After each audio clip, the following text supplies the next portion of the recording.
By the time Grace Darmond vanished from Hollywood's headlines, the city had already learned how to forget her. Not abruptly, not cruelly, just efficiently. Her name stopped appearing in trade papers. Her photographs were archived without ceremony. Her absence was framed as choice, as fatigue, as a woman who simply stepped away when the light grew too hot. Hollywood prefers exits that feel voluntary. They require less explanation. In the late 1910 seconds, Grace Darmond had been everywhere.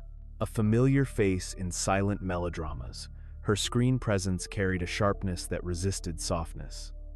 She was not cast as innocent ingénue. She played women who knew things, women who looked back at the camera as if they were aware of the transaction unfolding. That awareness made her compelling. It also made her dangerous. Darmond entered the industry during a period when power was still consolidating, when contracts were fluid and reputations traveled faster than rules. Studios relied on informal arrangements, personal alliances, and unspoken understandings. What could not be controlled through paperwork was managed through pressure. For actresses, especially those without the protection of a dominant studio patron, that pressure was constant. By 1917, Darmond was working steadily, appearing opposite some of the era's most recognizable male stars. Her roles suggested confidence and autonomy, qualities that played well on screen but complicated matters off it. Hollywood liked its women legible. Darmond was not easily read. Rumors followed her early, not scandals in the modern sense, but murmurs. Affections misplaced. Invitations declined. Boundaries drawn where none were expected. In an industry that relied on access as currency, refusal was remembered. The public narrative would later suggest that Darmond's career slowed because of changing tastes, because the industry moved on, because youth is fleeting and fame even more so. These explanations were tidy. They were also incomplete. In 1920, as Hollywood attempted to clean its image under mounting public scrutiny, private behavior became a liability. Studios spoke openly about morality clauses, about protecting audiences from the appearance of excess. Behind closed doors, the same behaviors were tolerated, even encouraged, as long as they remained manageable. Grace Darmond did not remain manageable. Her name became entangled with men whose influence exceeded their discretion.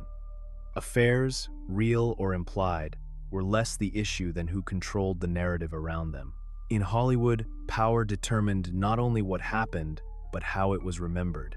Darmond found herself increasingly isolated, her opportunities narrowing without formal explanation. She was not blacklisted. That would have left a record. Instead, she was quietly sidelined, offers slowed, roles diminished, invitations ceased.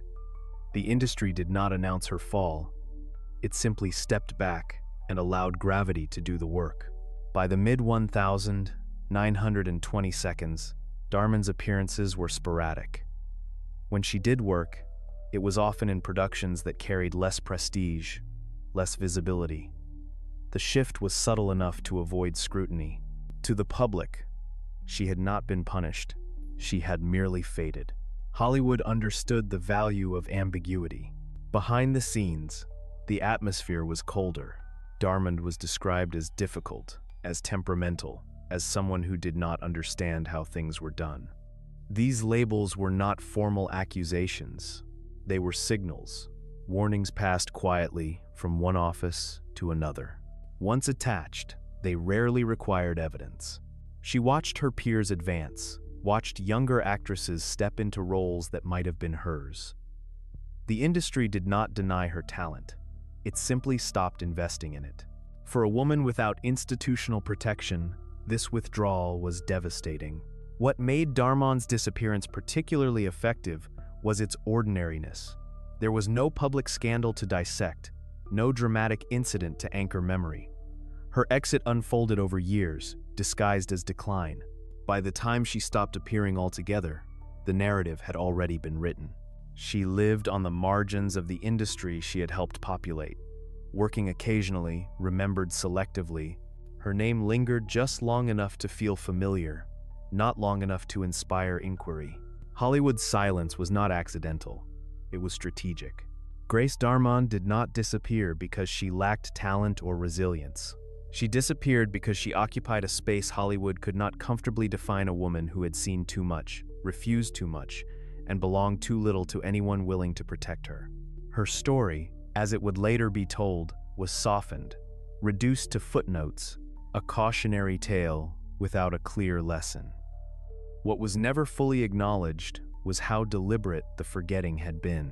Because in Hollywood, erasure rarely looks like violence. More often, it looks like indifference carefully applied. And once that indifference sets in, even the brightest faces can vanish without a trace, leaving behind only the uneasy feeling that something important was never meant to be remembered. Hollywood in the early 1922 was still pretending to be young. Its streets were dusty, its studios provisional, its promises generous but unstable. Everything felt temporary, including the protections stars believed they had. Contracts were signed quickly, rewritten quietly, and ignored whenever power shifted. For someone like Grace Darmond, this instability was not opportunity. It was exposure. By 1921, the studio system was hardening. Informal arrangements were being replaced by exclusive contracts designed to bind talent tightly, not just creatively but socially. To belong to a studio meant protection. To remain independent meant vulnerability. Darmond existed in that dangerous middle ground, visible enough to matter, unattached enough to be expendable. Her contracts reflected this imbalance. Short-term agreements, limited guarantees, clauses that allowed producers to withdraw support without explanation. On paper, nothing looked punitive. In practice, it meant her career could be slowed, redirected, or quietly starved, without anyone needing to say why. The industry framed this as professionalism. Darmond felt it as pressure. She was no stranger to negotiation. She had learned early how to advocate for herself, how to ask questions other actresses were discouraged from asking. That habit did not endear her to men accustomed to obedience disguised as gratitude. Each request for clarity was remembered. Each refusal to acquiesce added weight to an unspoken ledger. Hollywood liked compliance that looked like enthusiasm. Darmond's compliance came with conditions. At the same time, her private life became increasingly public in the only way that mattered in that era: through rumor. Affairs were a currency in Hollywood, but only when managed by the right hands. The problem was never intimacy itself. It was autonomy. Who chose whom? Who declined whom? Who spoke and who stayed silent? Darmond's name circulated in conversations that rarely reached print. There were no headlines to refute, no accusations to defend against. Just a sense, carefully cultivated, that she was complicated. Complication, in a system moving toward consolidation, was a liability. Studios began to favor actresses whose images could be stabilized. Youthful faces, predictable personas, women whose lives off-screen could be curated as carefully as their performances. Darmond, with her sharp intelligence and refusal to disappear into a single archetype, did not fit the emerging template. By 1922, the shift was noticeable. Fewer offers, smaller roles, a sense that she was being tested, not for talent, but for endurance. Would she adapt? Would she accept less? Would she make herself easier to manage? She did not. Hollywood responded by narrowing her options further. The process was quiet, bureaucratic, almost polite. Invitations stopped arriving. Meetings were postponed indefinitely. Promises were made and forgotten. Nothing she could point to, everything she could feel. This was how power operated most effectively, through deniability. Publicly, Darmond remained poised. She attended events when invited. She spoke carefully to reporters. She did not accuse. To do so would have required naming forces everyone pretended did not exist. The press, dependent on studio access, had little incentive to investigate a story without spectacle. Behind the scenes, the atmosphere grew more brittle. Darmond was advised, gently at first, to be more accommodating, to smooth edges, to reconsider her expectations. The advice came wrapped in concern, but it carried an ultimatum she understood clearly: conform or fade. The industry had learned from earlier scandals that overt punishment attracted scrutiny. Quiet attrition did not. Darmond's career was not destroyed in a single moment. It was thinned, piece by piece, until it could no longer sustain itself. Her contemporaries noticed. Some sympathized privately. Others distanced themselves, understanding that proximity carried risk. Hollywood rewarded silence generously. What makes this period difficult to reconstruct is the absence of documentation. Decisions were made verbally. Opinions were passed informally. Reputations were shaped through suggestion rather than decree. By the time Darmond's absence became visible, the mechanisms behind it had already dissolved.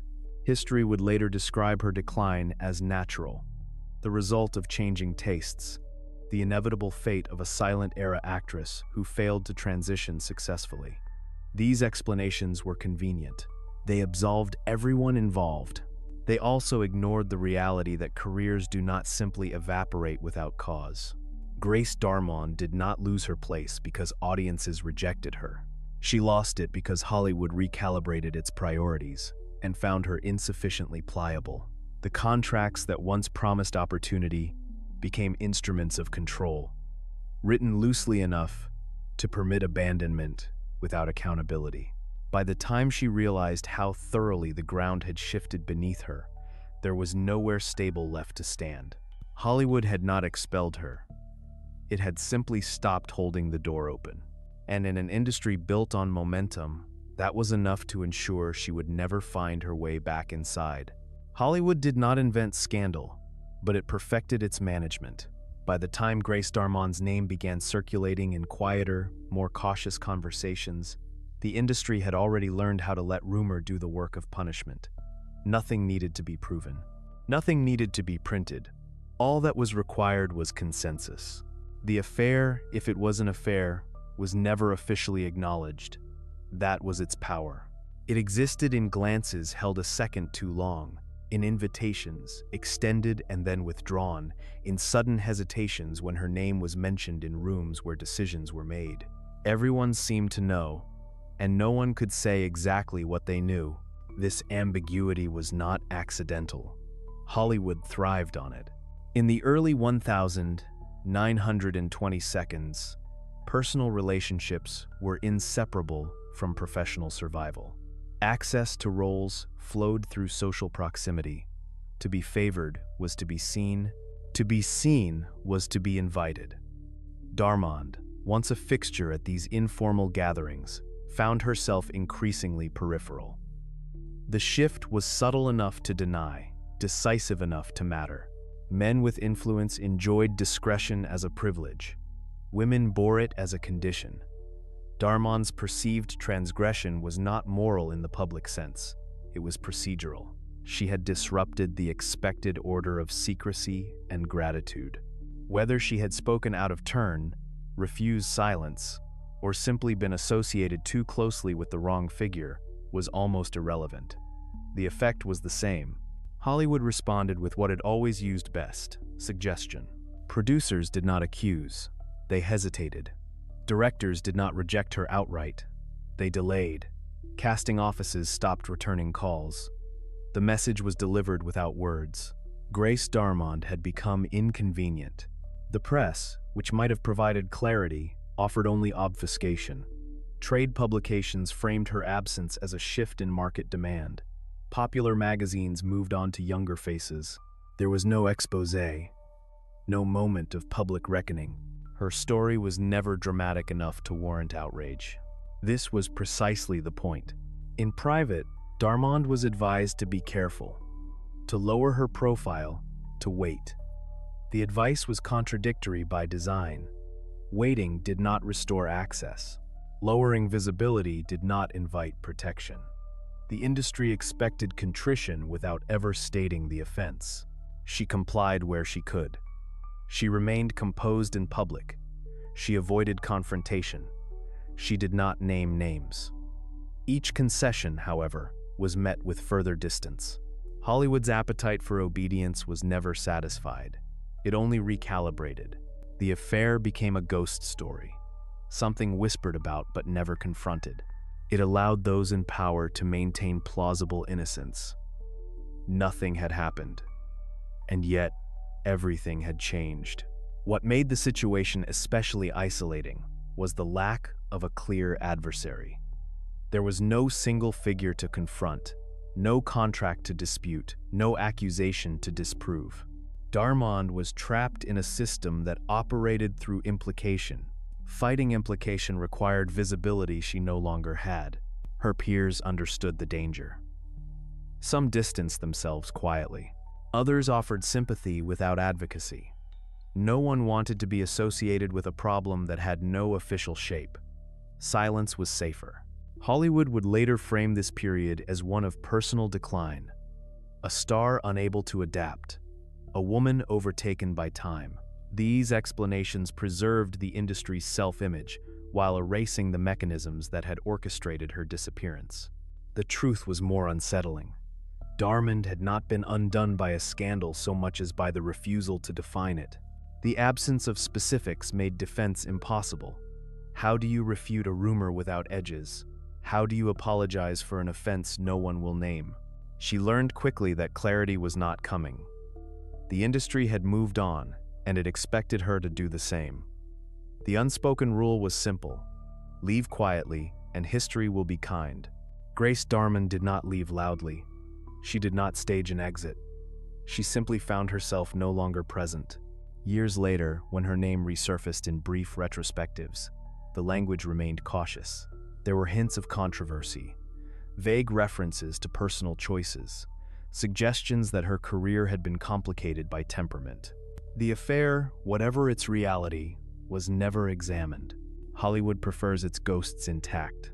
The power of that unnamed scandal was not in what it revealed, but in what it concealed. It demonstrated how effectively the industry could discipline without documenting, erase without admitting, and punish without appearing to act at all. Grace Darmond's disappearance was not the result of a single decision. It was the cumulative effect of glances turned away, doors left closed, and a story no one would ever fully tell. The affair everyone knew and no one named did exactly what it was meant to do. It ensured that when Grace Darmond faded from view, the silence around her would feel natural, inevitable, even as it was carefully arranged. Hollywood learned early that headlines were blunt instruments. They drew attention, invited questions, and left fingerprints behind. By the mid-1920s, the industry had refined something far more efficient: scandal without publication. A system where damage could be inflicted quietly, reputations adjusted without ever naming the charge. Grace Darmond was caught inside that refinement. There was no trial of public opinion because there was no public opinion to mobilize. No editor was handed documents, no columnist sharpened a pen. The damage occurred in rooms without windows, through conversations that ended just before conclusions were spoken aloud. It was an economy of implication, and it required cooperation to function. Hollywood supplied that cooperation easily. The scandal attached to Darmond was never defined because definition would have required accountability. Instead, it lived as atmosphere. A sense that something had gone wrong, a feeling that caution was warranted. The effect was cumulative. One producer hesitated, then another. One director passed, then another followed. No one wanted to be the first to reverse course. This was not morality, it was risk management. Studios were navigating a fragile moment. Public trust had become a concern. Pressure from religious groups and reformers had begun to mount. Hollywood needed to demonstrate control, not chaos. It needed to show that it could regulate its own excesses without external intervention. Quiet discipline was preferable to public confession. Grace Darmond became an example no one announced. She was not accused of a crime. She was not denounced for immorality. The scandal, whatever its origins, was never allowed to crystallize. That ambiguity protected the men involved and isolated the woman most exposed to consequence. It was a familiar calculus, executed with practiced restraint. Darmond felt the shift most acutely in the spaces where her absence was noticed but never addressed. Meetings where her name went unspoken. Projects that changed direction without explanation. Social gatherings where she was greeted warmly and then left alone. The warmth was important. It preserved the illusion of goodwill. Hollywood rarely cuts people off abruptly. It prefers to starve them of relevance while maintaining politeness. By 1925, Darmond's professional life had narrowed to a corridor. She could still work, technically, but the work available to her carried no momentum. It did not lead anywhere. Each role felt provisional, as if she were being tested repeatedly for a forgiveness no one would articulate. She did what was expected. She remained discreet. She did not confront those who had distanced themselves. She avoided public displays of frustration. In another industry, such restraint might have been rewarded. In Hollywood, it confirmed that the process was working.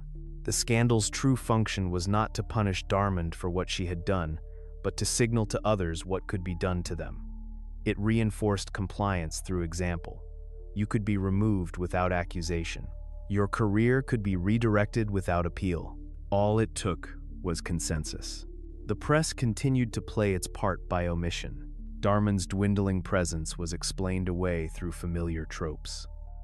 She had chosen a quieter life. She had lost interest. She had failed to keep pace with a changing medium. These narratives required no investigation. They felt plausible because they were common. What was missing was intent. Hollywood's ability to bury a scandal depended on its refusal to acknowledge motive. Without motive, there could be no pattern. Without pattern, no critique. Darmond's experience became isolated, anecdotal, forgettable. That was the goal. Privately, she understood the shape of what was happening. She had been around long enough to recognize when doors closed for reasons that could not be stated. She knew the rules, even if she had never agreed to them. The industry was reminding her, gently but firmly, of her position. There were moments when she considered speaking. Not publicly, privately, to someone with authority. But authority in Hollywood was diffuse by design. Responsibility could always be displaced. Each office pointed to another. Each decision dissolved into process. In the end, silence was the only language the system recognized. The scandal that never needed a headline did its work thoroughly. It altered how Grace Darmond was perceived without ever clarifying why. It transformed her from asset to liability without documentation. It allowed Hollywood to present itself as orderly while practicing exclusion with surgical precision. Years later, when her name would resurface in nostalgic retrospectives, the language would remain careful. No one would claim she had been wronged. No one would suggest injustice. The absence of accusation would be mistaken for the absence of cause. But causes do not disappear simply because they are unnamed. The scandal did not destroy Grace Darmond in a dramatic sense. It did something quieter. It made continuation impossible without ever admitting that a decision had been made. It ensured that her disappearance would feel organic, unremarkable, and therefore unworthy of re-examination. Hollywood closed the book without ever writing the final page. And in that blank space, the truth learned how to survive unprinted, unspoken, but still present, waiting for someone to notice that silence itself had become the story. By the late 1920 seconds, Grace Darmond's disappearance was nearly complete. Not in the sense of vanishing overnight, but in the way a presence erodes until its absence no longer feels like a loss. Hollywood had mastered this technique. It allowed the industry to erase without appearing cruel, to end careers without admitting intent. What remained was the story it chose to tell. Publicly, Darmond's retreat was described as voluntary. She had stepped back, the papers suggested. She had grown weary of the industry. She had chosen a quieter life. These explanations were never attributed to her directly. They floated in the space between studios and press offices, repeated until they hardened into fact. Choice is a comforting word. It implies agency, dignity, resolution. It also deflects responsibility. Darmond understood this framing immediately.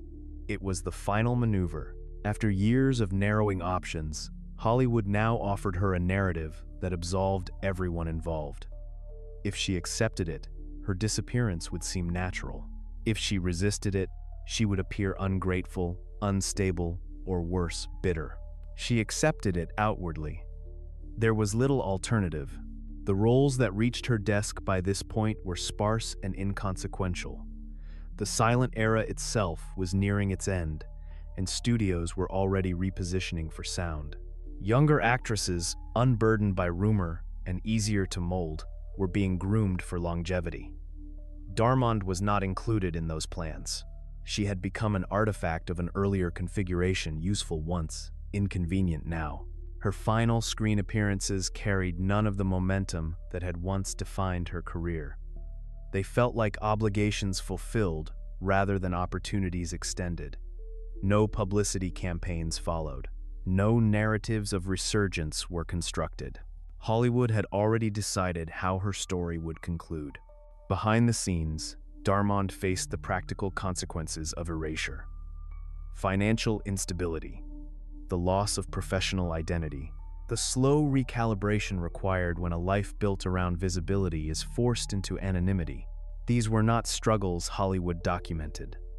They did not fit the image of graceful withdrawal. What is often misunderstood about this period is the assumption that departure equaled freedom. In reality, leaving under these conditions was another form of constraint. Darmond could not easily reinvent herself within the industry that had quietly closed its doors to her. Outside it, her name carried diminishing currency. She was known, but no longer valued. Hollywood's framing of her exit as choice allowed it to avoid reckoning with its own methods. There was no scandal to answer for, no injustice to address. A woman had simply moved on. That was the story. It required no follow-up. The press, complicit through repetition, treated her absence as settled fact. Interviews ceased. Retrospectives focused on earlier successes, often in the past tense, as if her relevance had expired naturally. The industry's silence became self-reinforcing. Without coverage, there was no reason to ask questions. Without questions, there was no story. Darmond lived long enough to see this narrative solidify. She did not attempt to dismantle it publicly. To do so would have required confronting an entire ecosystem that thrived on plausible deniability. It would have meant naming men who would never be held accountable and challenging systems that had no interest in reform. Instead, she endured the quieter aftermath. The psychological toll of being written out without acknowledgement. The erosion of purpose. The knowledge that her disappearance had been engineered to look like preference. Hollywood rarely forces people out directly. It creates conditions where leaving appears reasonable, even inevitable. By the time Darmond stepped away entirely, the decision had been prepared so thoroughly that it felt like her own. That is how the industry prefers it. Years later, when her name appeared in brief historical accounts, the language remained consistent. She retired. She withdrew. She chose another path. These words carried an implied serenity that did not match the reality of her experience. What was never explored was the coercion embedded in that choice. The narrowing of options until one remained, the exhaustion that follows prolonged resistance, the acceptance of invisibility as a form of self-preservation. Grace Darmond did not disappear because she no longer wanted to be seen. She disappeared because being seen had become untenable on the terms offered to her. Hollywood had redefined her presence as a problem, then offered her absence as a solution. In that sense, her exit was not an ending, but a final negotiation, one in which she retained dignity at the cost of voice. The industry moved on quickly. New stars filled the screens. New scandals captured attention. Darmond's name faded into the background of an era increasingly mythologized as innocent and glamorous. But beneath that mythology lay the pattern her story revealed. A reminder that Hollywood's most effective silences are the ones framed as consent. And once that framing takes hold, even the truth begins to sound like an intrusion, something impolite to insist upon after the choice has already been made. After Hollywood finished explaining Grace Darmond's disappearance as choice, it did something more final. It stopped looking back. The industry has always been skilled at forward motion. New faces, new scandals, new myths. The past becomes useful only when it flatters the present. Darmond's story did neither. The 1,930 seconds arrived with sound, spectacle, and a rewriting of memory. Silent era careers were reassessed with a cold efficiency. Those who transitioned successfully were celebrated as adaptable. Those who did not were quietly classified as relics. Grace Darmond was placed firmly in the second category, though few could explain why. Her name lingered in studio ledgers and legal documents long after it vanished from marquees. Royalties arrived sporadically. Credits appeared in small print. She was not erased completely. That would have been conspicuous. Instead, she was reduced to a trace, present enough to acknowledge, absent enough to ignore. This partial visibility served a purpose. It allowed Hollywood to claim continuity without responsibility. Darmond had not been destroyed, the records implied. She had simply concluded her moment. The machinery moved on. What history missed during these years was the psychological cost of being sidelined without closure. Darmond lived with the knowledge that her career had not ended through failure or fatigue, but through attrition carefully applied. The difference mattered, even if it was never publicly acknowledged. She watched the industry from a distance as it reinvented itself, adopting codes and standards that claimed moral authority while preserving the same underlying hierarchies. The names changed, the tactics refined, the outcome remained familiar. Women who challenged informal power structures continued to find their paths narrowing, their reputations softening into cautionary tales. Occasionally, Darmond's name surfaced in conversations among historians and collectors, those who looked backward not for nostalgia, but for patterns. Even then, the discussion was cautious. There was little appetite for revisiting uncomfortable questions about how early Hollywood had managed dissent and non-compliance. The absence of documentation made such inquiries difficult.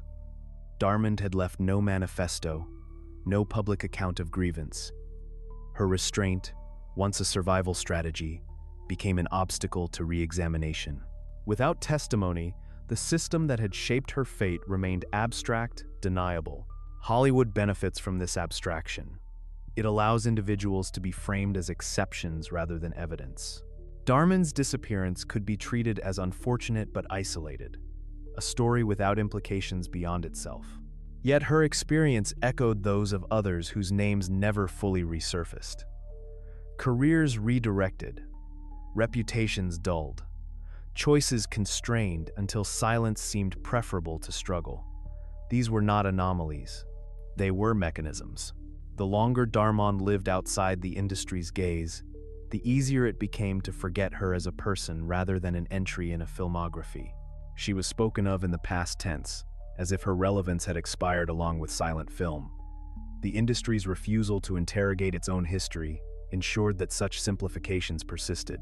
In private, Darmond carried a different understanding of time.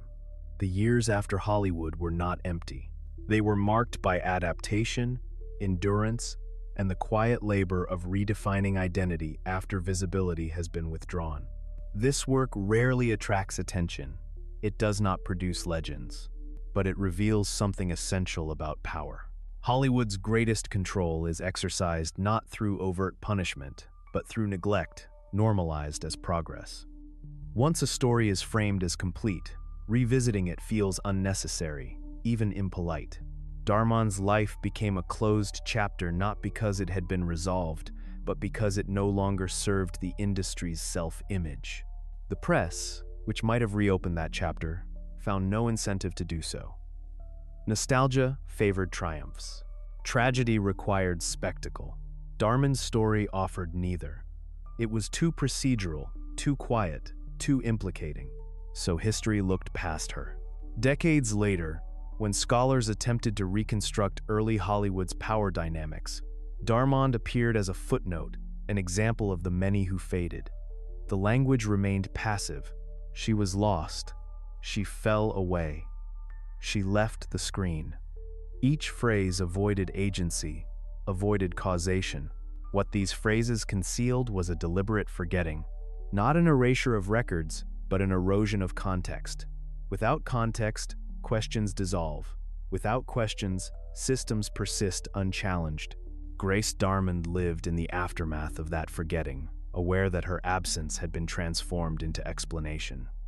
Hollywood did not need to defend itself. Time did the work. Yet forgetting is never complete. It leaves impressions, distortions, inconsistencies that resurface when examined closely. Darmond's career, when viewed without the comforting myths of choice and inevitability, reveals a pattern that extends beyond her alone. The years history looked past were not empty. They were instructive. They showed how effectively an industry could reshape narrative without rewriting facts. How silence could be engineered to feel natural. How disappearance could be framed as decline rather than consequence. Grace Darmond did not vanish into obscurity by accident. She was guided there by forces that understood the value of time as a solvent. Given enough of it, even injustice begins to look like fate. What remained, unspoken but intact, was the truth that history had chosen not to pursue. Not because it was unknowable, but because it asked questions that Hollywood had long learned to avoid. And in that avoidance, the past settled into something deceptively calm, waiting, as it often does, for someone to notice that what appears forgotten has merely been left unattended. Grace Darmond did not live to see her disappearance questioned. By the time curiosity might have returned, Hollywood had already sealed the story it preferred to tell. She became a name that surfaced only when someone went looking deliberately, a face rediscovered in still frames, a career summarized in sentences that explained nothing. That absence was not accidental. It was the final stage of a process that had begun long before she left the screen. Hollywood had learned how to let time finish what pressure started. Given enough distance, even calculated silences begin to resemble inevitability. Darmond's later years unfolded far from the machinery that had once shaped her days. There were no comebacks, no late-life vindication. Her life after film was private, modest, and largely undocumented. That privacy was not chosen as refuge.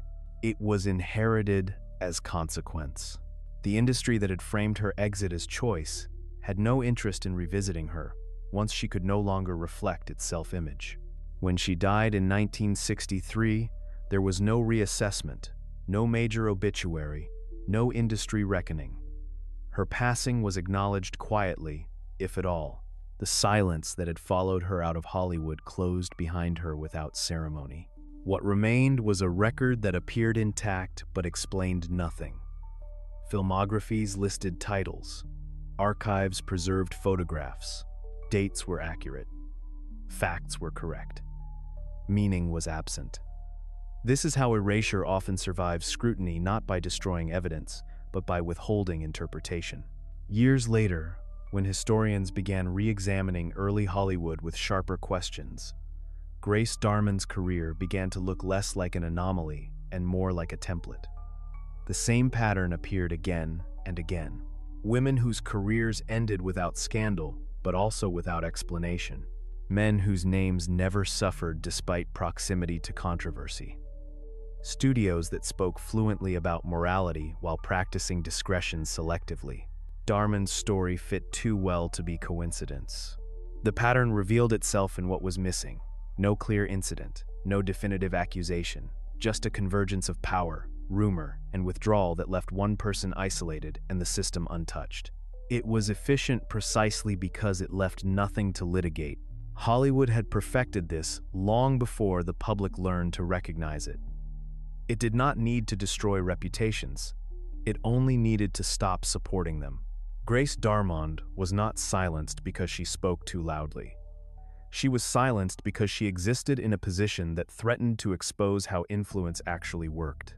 Her independence, her refusal to be easily managed, her proximity to powerful men without belonging to any of them, all of it created friction in an industry that relied on smooth transactions. Hollywood resolved that friction by reframing her absence as inevitability. That reframing has consequences. It shapes how we understand not only one career, but an entire era. It teaches audiences to accept disappearance as failure, rather than as evidence of control. It trains history to look away from systems and toward individuals, to explain loss as personal deficiency rather than institutional design. Grace Darmond's life resists that lesson. When examined closely, her disappearance reveals how much effort is required to make silence appear natural. How many small decisions must align? How many people must choose convenience over clarity? How thoroughly memory must be managed for forgetting to feel earned? Hollywood did not need to bury Grace Darmond beneath scandal. It buried her beneath normalcy. The real reason she disappeared was not singular. It was cumulative. A series of calculated withdrawals, a consensus formed without discussion, a system that understood the value of leaving no trace of intent. What makes her story enduring is not tragedy, but structure. The machinery that removed her did not dismantle itself. It refined its methods. It learned from the efficiency of her erasure. That is why her story matters now. Not because it offers a shocking revelation or a villain easily named, but because it exposes how power prefers to operate quietly, collaboratively, and without record. It reminds us that the most consequential decisions are often the ones no one claims to have made. Grace Darmond's disappearance was never about morality or merit. It was about alignment, about who fit within the evolving architecture of Hollywood's control, and who did not. The industry kept its legend intact by allowing her to vanish. What remains is the uneasy knowledge that her story was never truly resolved, only postponed. That the silence surrounding her was not the result of ignorance, but of agreement. That forgetting, in this case, was not a failure of memory, but a function of it. And once that pattern is recognized, it becomes difficult to unsee. Because Grace Darmond did not disappear alone. She was one of the first names lost to a system that would repeat itself for decades, each time with different faces, different rumors, different justifications, but the same quiet outcome. Hollywood buried the scandal because it did not need to surface it. The silence did the work, and it still does.